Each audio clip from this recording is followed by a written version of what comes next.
afternoon, everyone. Welcome to our webinar session. On behalf of Kshitiz Cooperating Housing Society Sanpada, we have few questions today regarding lockdown. Dear all, today we have with us Dr. Bharat Agarwal, Consultant Internal Medicine, Apollo Hospital. So we'll start with the first question. How do we know if it is COVID-19 or just common flu? Sometimes it difficult to differentiate because कोविड-19 में भी काफ़ी mild symptoms हो सकते हैं, severe symptoms कुछ लोगों में होते हैं। माइल्ड फ्लू में जनरली हाई ग्रेड फीवर इतना नहीं होता है जितना रनी नोज और कोल्ड होता है। कोविड में जनरली सिम्टम्स में हाई फीवर ज़्यादा आता है, रनी नोज में कम in little later, throat irritation होता है, ड्राई कॉफ होता है। बट अगेन क्लिनिकली थोड़ा डिफिकल्ट हो जाता है डिफरेंशिएट करने के लिए। Are antibiotic effective in preventing or treating COVID-19? Antibiotics पर से as a role in antibiotics are not effective in treating or preventing COVID-19 infection. Can people who recover from COVID-19 be infected again?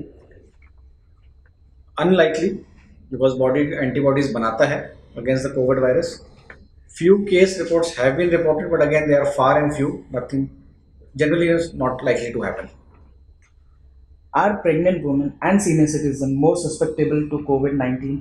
Senior citizens are definitely more susceptible क्योंकि उनकी underlying immunity कम होती है, बाकी कुछ और बीमारियां साथ में चल रही होती हैं जैसे डायबिटीज़ हो या हार्ट का हो, जिसकी वजह से फाइटिंग कैपेबिलिटी फॉर इन्फेक्शन कम हो जाती है। Similarly during pregnancy is also suppose to be in immuno compromise state, तो उसमें चांसेस ऑफ इन्फेक्शन ज़्यादा होता है। Can human be infected with COVID-19 from an animal source? Starting में बोला था कि it has come in from the bats in China, but as of now कोई और डॉक्यूमेंटेड एविडेंस नहीं है कि पेट एनिमल्स से या डोमेस्टिकेटेड एनिमल्स से ये इंसानों में हो रहा है as of now. Can a person catch the virus from being in an enclosed space, that is burst rain, where we don't know people have infected or not? So basically enclose spaces या जहाँ पे भीड़ ज़्यादा है या जहाँ पे बहुत सारे लोग ज़्यादा हैं, अननोन लोग ज़्यादा हैं, वहाँ पे चांसेस ऑफ इन्फेक्शन डेफिनेटली ज़्यादा रहेगा भीड़ की वजह से। तो सोशल डिस्टेंसिंग मेंटेन नहीं हो पाती है। इसको प्रिवेंट करने के लिए बेस्ट है कि सब लोग जितने उस स्पेस में हैं वो बहुत ज़्यादा भीड़ नहीं करें, एक एक करके घुसें या उतरें, और मास्क हमेशा पहने रहें। What is herd immunity? How can we achieve herd immunity? Basically herd immunity एक प्रकार से कि ज़्यादातर पॉपुलेशन को वायरस का इन्फेक्शन होकर एंटीबॉडीज़ बना दिए हैं, जिसकी वजह से वायरस का प्रोपोगेशन कम हो जाता है, स्प्रेड ऑफ वायरस कम हो जाता है, क्योंकि इट डज नॉट स्प्रेड, क्योंकि बॉडी उससे लड़ लेती है तो दूसरे पर्सन को स्प्रेड नहीं होती है। तो अगर हो सकता है आपने कभी सफ़र नहीं किया लेकिन आपके आजू बाजू के लोगों ने ज़्यादा सफ़र हो गए हैं, then automatically you get protected. That is herd immunity. How to prevent explosive outbreak after lockdown is lifted? तीन ही चीज़ें हैं। मेंटेन सोशल डिस्टेंस बहुत ज़रूरी है, तो ही बाहर निकलिए। अगर लॉकडाउन हटा दिया इसका मतलब ये नहीं कि बाहर घूमने निकल जाएं। जहाँ तक बिल्कुल एसेंशियल चीज़ों के लिए ही निकलिए, घूमने फिरने के लिए अभी मत निकलिए।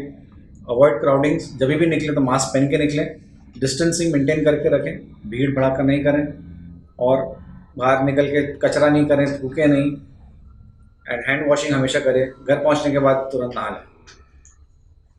How can people like us who are living in red zone protect themselves as we don't know who is infected or not? Again same way, avoid going out as much as possible, सिर्फ essentials के लिए बाहर निकलिए, and जब भी बाहर निकले mask पहने और हैंड वॉशिंग करें। अवॉइड क्लोज कॉन्टैक्ट्स, अवॉइड बहुत सारे टाइम से देखा जाए लोग बाहर खड़े होते चाय पी रहे हैं, मास्क उतार के एक दूसरे से गप्पे लड़ा रहे हैं, तो ये सब चीज़ें नहीं करें। Thank you, doctors. Thank you, viewers, for joining this session. नमस्कार।